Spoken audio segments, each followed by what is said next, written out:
السلام عليكم ورحمه الله وبركاته. ازيكم عاملين ايه؟ يا رب تكونوا بخير، وحشتوني كتير.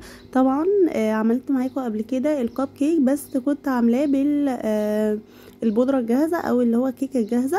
المره دي هعمله معاكم في البيت بمكونات كلها من البيت، عشان اللي مش هيلاقي العلبه ديت، او في ناس كتير سالتني عليها وقالت لي مش موجوده عندي، فانا قلت هعمله معاكم بدون يعني بالدقيق عادي وبمكونات عاديه جدا موجوده في كل بيت.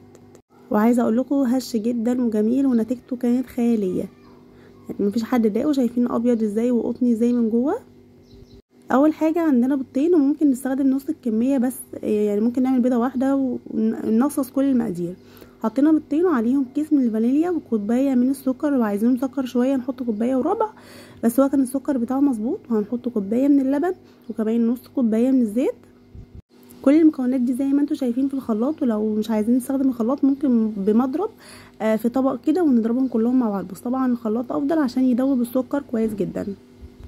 خلاص كده ضربوا كويس جدا والسكر داب خالص. هنبدا بقى ننخل عليهم كوبايتين من الدقيق. طبعا المنخل كان كبير فبوظ لي الرخامه خالص، يعني ممكن ننخلهم بقى في طبق بره وبعد كده نحطهم في الشفشق بتاع الخلاط. خلاص كده هنحط كوبايه الاول وبعد كده نقلبها. بعد كده هنحط البيكنج باودر، هنحط معلقه كبيره من البيكنج باودر دوت، كان نص كيس عندي فحطيته، وما نزودش عن كده عشان البيكنج باودر بيخليها تنفذ زياده عن اللزوم وما بيكونش فيها قوام. هي معلقه كبيره كويسه جدا على المقدار دوت. هبدا بقى انخل بقيه الدقيق اللي هما كوبايتين، انا عملتهم على مرتين عشان ما يكتلوش. وهنا جبت منخل اقل عشان ما يبهدليش الدنيا، وبس برضه اتبهدلت. خلاص هنقلب بقى كويس جدا قبل ما نشغل الخلاط عشان كله يبقى متجانس مع بعضه.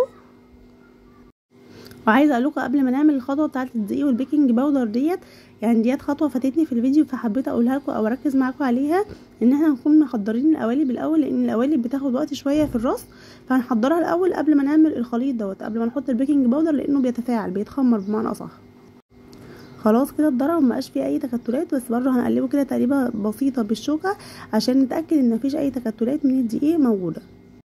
خلاص كده هو جاهز. قبل بقى ما نحضر القوالب هيبقى مشغلين الفرن على درجه حراره 180، يعني المفروض نحضر القوالب ونشغل الفرن قبل ما نعمل الخطوه بتاعه الخلاط ديت.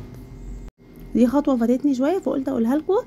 طب لو عملنا زي ما انت عملتي يا زمزم، ايه اللي هيحصل؟ ان الخليط بتاعنا هيفور زي ما انتوا شفتوا كده في اول الفيديو، ان هو طلع زياده عن اللزوم.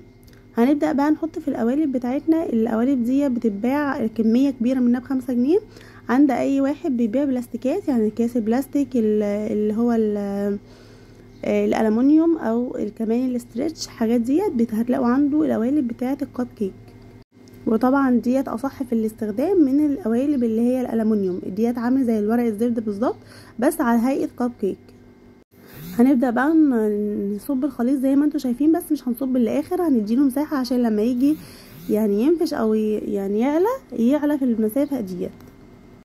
دول بقى شويه من الشوكليت شيبس كانوا باقيين معايا من الوصفه اللي هي بتاعه الكب كيك.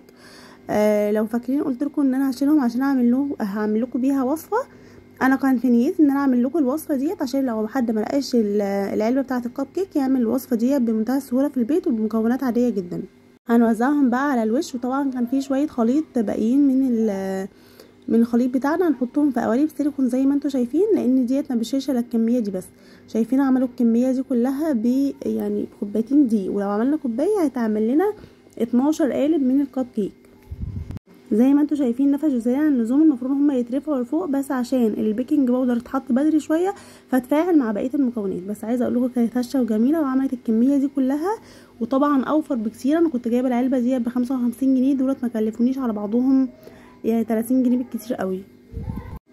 تعالوا بقى نشوف السوا بتاعها مع بعض. يعني عايزه اقول لكم هشه وطريه جدا من جوه، وطعمها كان خطير جدا، وممكن نزود عليها اي نكهات احنا عايزينها، برتقان فراوله اي حاجه.